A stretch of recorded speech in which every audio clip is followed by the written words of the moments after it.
I watched Trump's meeting with the president of the EU today, so you don't have to, and here's my overview. And just so you know, everything I'm about to cover here was said in just 25 minutes. Craziest thing first, he says we are the only country in the entire world who is giving any humanitarian aid to Palestine, and that the Palestinians have not said thank you for the $60 million worth of food we just recently sent them.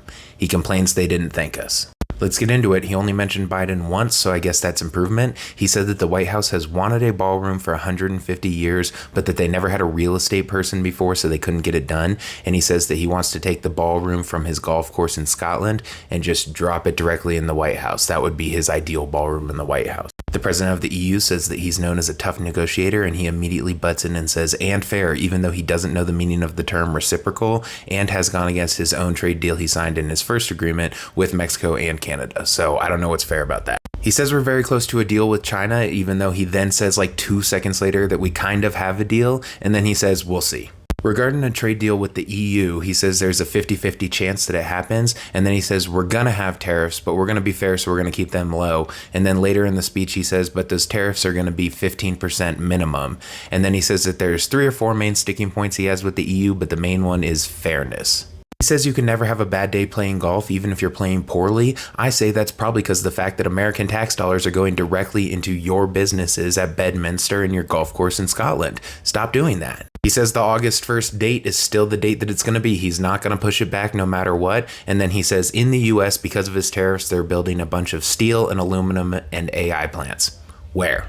He says the EU has to open up their markets to American products, even though there are American products all over the EU. He says that it's illegal to sell US cars in the EU. 9% of our total automobile exports go to the EU. And then he says that the EU sells millions of cars in the US, and then proceeds to just name 3 German car brands: BMW, Mercedes, and VW. He says Hamas won't make a deal to release hostages because if they do, then there will be absolutely no leverage that they'll have. He says that people are stealing food, money for food, weapons. It's all a mess is what he says. And then he says that whoever was the prime minister when Israel gave up Gaza for peace, and then he goes, and I know who that person was, but he does not mention them by name. And then he goes on to say that giving that territory back to the Palestinians has caused more problems than not giving it back. He basically is just like, we want a one-state solution, and that's the only answer, which is what he said the entire time he was running for the presidency, just so we're clear. He says there's a major problem with Venezuela because they keep sending drugs through our border, and then later in the speech says, but 0 people have crossed the border.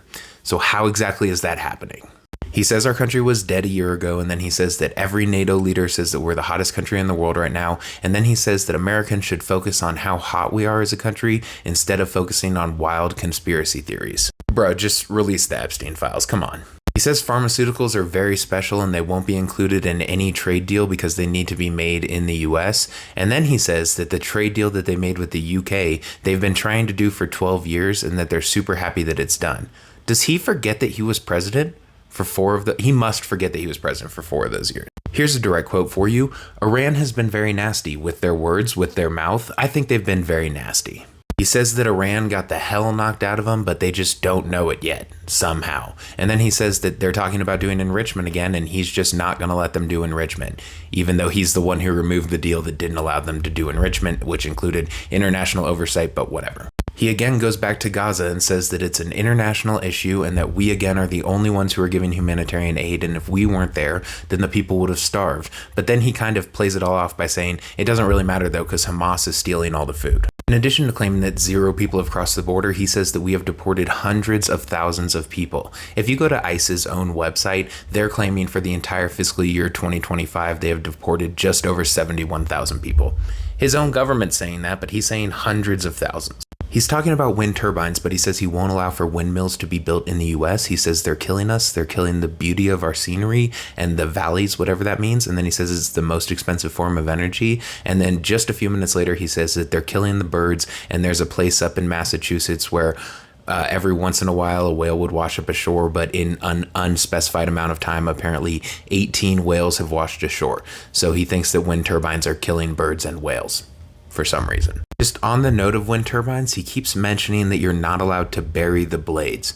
as if that was something that someone was trying to do. People are working on methods for recycling the blades so that it doesn't go to waste, but as of now, they generally go into landfills when they're no longer usable.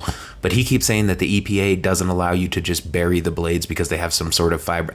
I don't know. I don't know why he thinks we bury them. He Because he has to play the victim, he of course complains about the wind turbines that he can see from his golf course in Scotland, which he says is the greatest golf course in the world. And then he claims that there are countries in the EU who have banned the use of wind turbines.